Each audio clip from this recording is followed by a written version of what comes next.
आपण बघत आहात डिजिटल इंडियाचे डिजिटल न्यूज ठाम मत मराठी न्यूज। नमस्कार, आपण पाहत आहात ठाम मत मराठी न्यूज। मी पूजा। धुळे शहरातील कुस्तीप्रेमी आणि कुस्तीपटूंसाठी महत्त्वाची बातमी समोर आली आहे।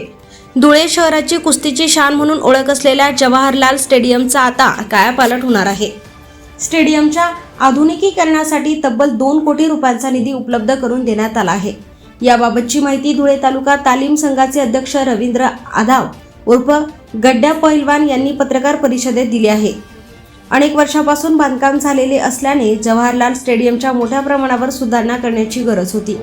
ही गरज लक्षात घेऊन धुळे शहराचे आमदार अनुप भैया अग्रवाल यांनी स्टेडियमच्या आधुनिकीकरणासाठी आणि रूप पालटण्यासाठी 2 कोटी रुपयांचा निधी उपलब्ध करून दिल्याचे रवींद्र आधाव यांनी पत्रकार परिषदेत सांगितले।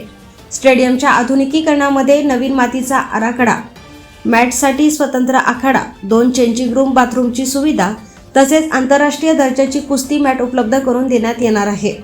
याशिवाय स्वतंत्र मॅट रूम, ऑफिस, प्रेक्षक गॅलरीचे आधुनिकीकरण, फोकस आणि आधुनिक विद्युत व्यवस्था करण्यात येणार आहे। प्रमुख पाहुण्यांसाठी व्हीआयपी स्टेजची सुविधाही उपलब्ध करून दिली जाणार आहे। विशेष म्हणजे संपूर्ण स्टेडियम डोमने बंदिस्त करण्याचे नियोजन करण्यात आले आहे।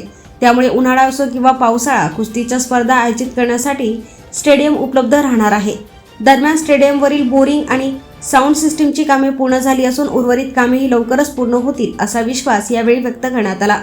या सुविधांमुळे धुळे जिल्ह्यातील कुस्तीपटूंना आधुनिक आणि दर्जेदार प्रशिक्षणाची सुविधा मिळणार असून जिल्ह्यातील कुस्तीला आणखीन मोठी चालना मिळण्याची अपेक्षा आहे।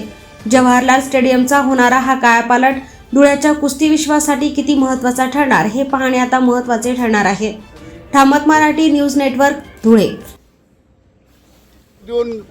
काहीतरी करायचंय तर अनुप भैयाकडे गेलो, 2 कोटी रुपये मंजूर त्यांनी करून दिले आणि थोडंफार याच्यात थोडंसं थांबले गेलं होतं, किंतु परंतु राहतं थोडंफार। त्याच्यानंतर मी 5-7 वेळा आम्ही भेटायला गेलो, त्याच्यानंतर आमदार साहेबांनी ते काम पुढं रेटून आज काम चालू केलं त्यांनी।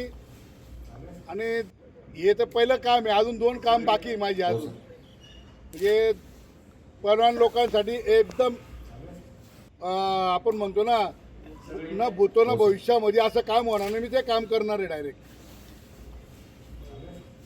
आणि अनुप भैयानी जे सहकार्य केलं एवढं मोठ्या कामाला, मी आजपर्यंत असा दिलदार माणूस आणि जैसा बोले वैसा चाले अनुप भैया आमदार साहेब यांनी मला फक्त 2-3 मीटिंग घेतल्या आम्ही आणि 2-3 याच्यात सांगितलं का साहेब, आणि स्टेडियम मध्येच सांगितलं होतं का अनुप भैया साहेब तर तुम्ही आम्हाला स्टेडियमचं हे करून द्या। तर 2 कोटी रुपये देणारा पहिला आमदार आम्ही पाहिला, त्यांचा सगळ्यांच्या वतीने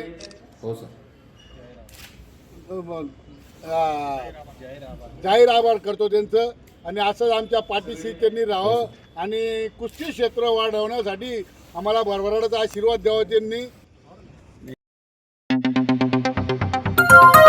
आपण बघत आहात डिजिटल इंडियाचे डिजिटल न्यूज ठाम मत मराठी न्यूज।